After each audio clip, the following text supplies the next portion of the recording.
Bienvenidos a este nuevo tema tan interesante con el artículo que salió el día de hoy.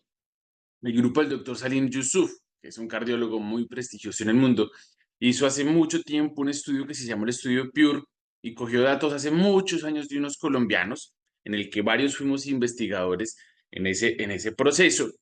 Y hoy por hoy decidieron coger una población y hacer una validación externa de varias escalas de riesgo cardiovascular. ¿Pero por qué es importante una escala de riesgo cardiovascular?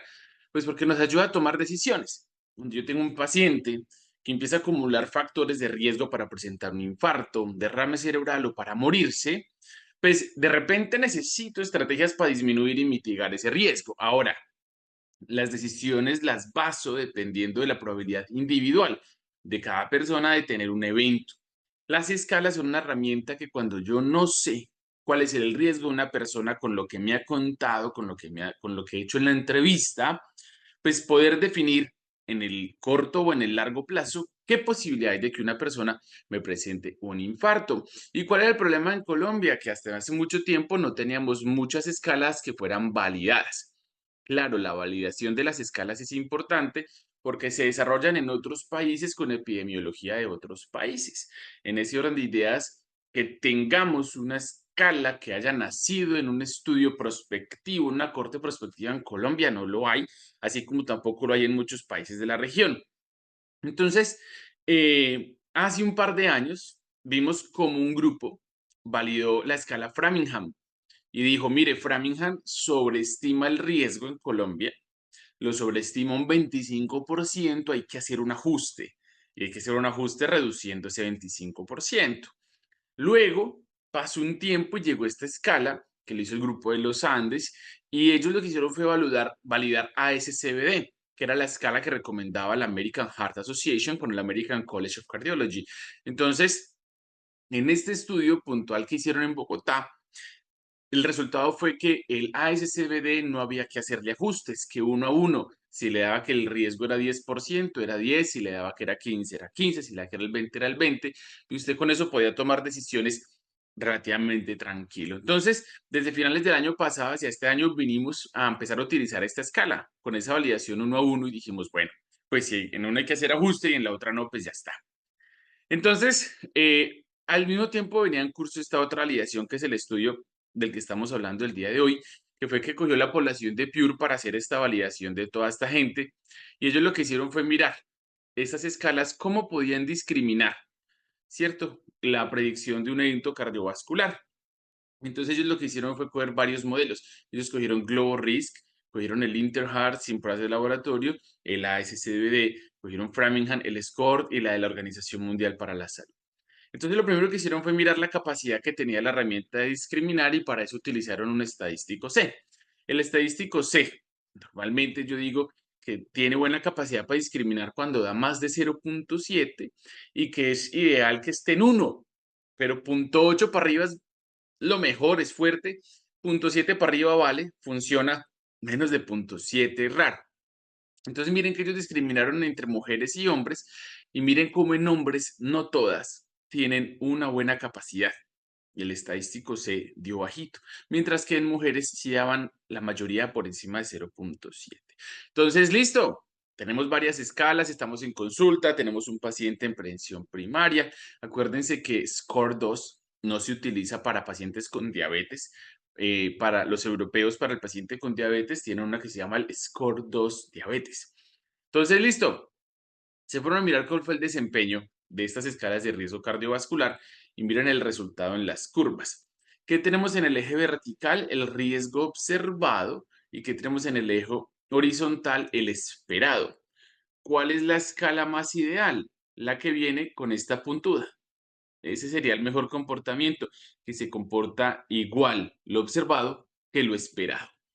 Entonces, se fueron analizando, partieron por colores las escalas, miren cómo tenemos en verde Score 2, en amarillo la de la AJA, en azul la de la OMS, en rojo Framingham, en naranja Global Risk y en morado la del Interheart, que fue una misma que sacó el grupo de Salim Yusuf. ¿Cuál fue el comportamiento? Mírenlo. Ustedes pueden ver ahí mismo las curvas de todas. No hubo ninguna que estuviera muy bien, digamos que esa que es moradita, la Interheart está por allá como un poquito alejadita, de la línea puntuda, el resto están todas ahí, no hay ninguna que tenga ese comportamiento lineal ideal, mejor un poquito en mujeres, pero en hombres sí definitivamente muy mal. La calibración se aleja bastante. Entonces, ¿eso qué quiere decir? Que el riesgo no está 1 a 1. Eso quiere decir que tanto el SCORE como la AJA, como la de la OMS, como Framingham, ninguna está 1 a 1, es decir, que todas necesitan ser ajustadas. En ese orden de ideas, ellos hicieron el cálculo y dijeron, bueno, entonces, ¿cómo es que se tiene que hacer entonces el análisis o el ajuste para yo saber el riesgo, cómo funciona? Y este fue el resultado que obtuvieron.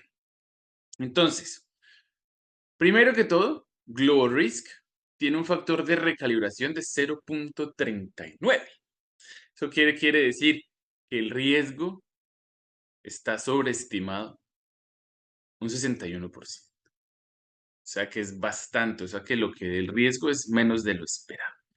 Para mujeres, la calibración es el 54%, Framingham el 67%, el Score 2 el 75% y la OMS 0.42.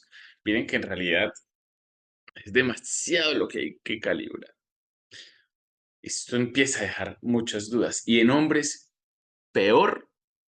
Miren, AJA SCBD 0.28, o sea, lo que da en realidad es el 28%, sobreestima el riesgo un 72%.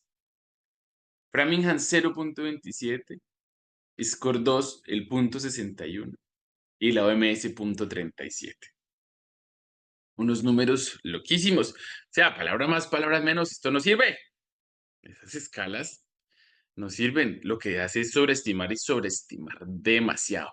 Y obviamente esto empieza a dejar muchísimas dudas alrededor de cuál escala utilizar, cómo utilizar esta información y cómo entenderla.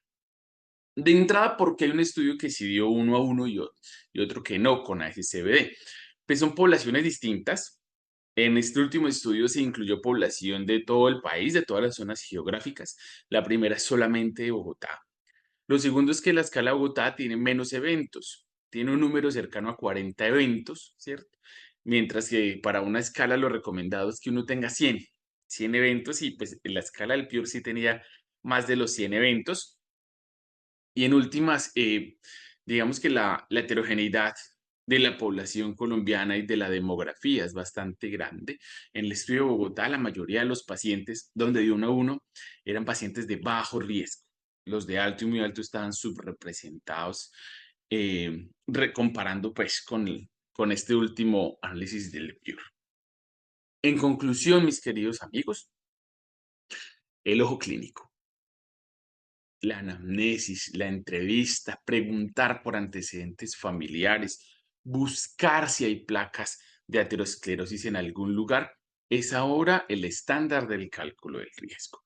Ya si usted no sabe qué hacer o cómo hacer, la escala le puede servir, pero sepa que debe corregirla y debe calcularlo. Probablemente su mayor bondad va a ser cuando de bajo riesgo, porque pues si la escala da bajo riesgo y sobreestima, la persona tiene un riesgo mínimo, pero cuando da alto riesgo, por la escala y el ajuste dice que en realidad es bajo, a lo mejor el juicio clínico debe primar por encima a la hora de tomar las decisiones. Sobre todo por hoy. Más adelante vamos a tener un video de cómo calcular el riesgo cardiovascular en Colombia, que trabajamos en el consenso colombiano. Por ahora les dejo esta información. Espero que con esto puedan replantear un poco más el tema de la práctica clínica, validar la fortaleza que tiene ser clínicos y en el interrogatorio encontrar las verdaderas razones que me hagan pensar a mí que el paciente sea de alto riesgo y pues cuando no las tengan y sepan que necesitan una escala, vean que pueden estar sobreestimando. Un abrazo para todos y nos vemos en un próximo video. Y recuerda darle me gusta, suscribirte y enviarlo.